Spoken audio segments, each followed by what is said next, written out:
What the legislature of Idaho seems to have forgotten is that while they're trying to prohibit medical mandates, they are in fact creating their own medical mandates.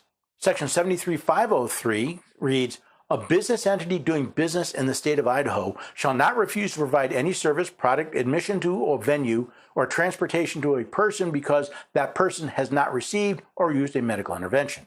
You see, by prohibiting business entities from refusing service based on a medical intervention, they created their own mandate. This would be perfectly constitutional, except for the fact that they targeted business entities, which are defined under Section 502 as business entity means any person or group of persons performing or engaging in any activity, enterprise, profession, or occupation for gain, benefit, advantage, or livelihood, whether for profit or not for profit.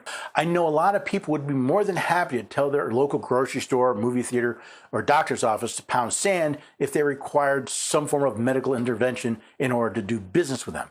The problem is the business entities this bill describes are private entities.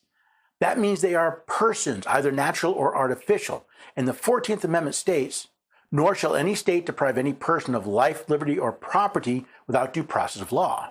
In other words, the state of Idaho is depriving people and business owners of their liberty and their property rights that they have in their business without due process of law.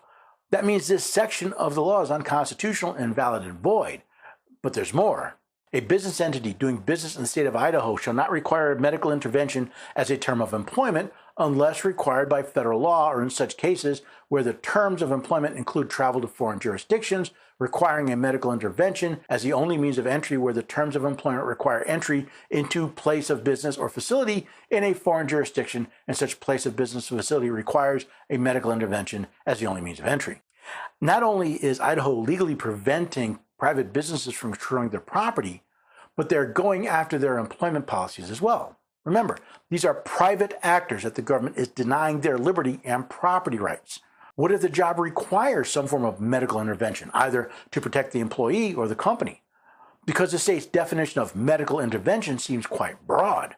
Medical intervention means a medical procedure, treatment, device, drug, injection, medication, or medical action taken to diagnose, prevent, or cure disease or alter the health or biological function of a person. What if the employee works in an environment where they may be exposed to radiation? Could this law be interpreted to prohibit the use of a dosimeter to monitor exposure?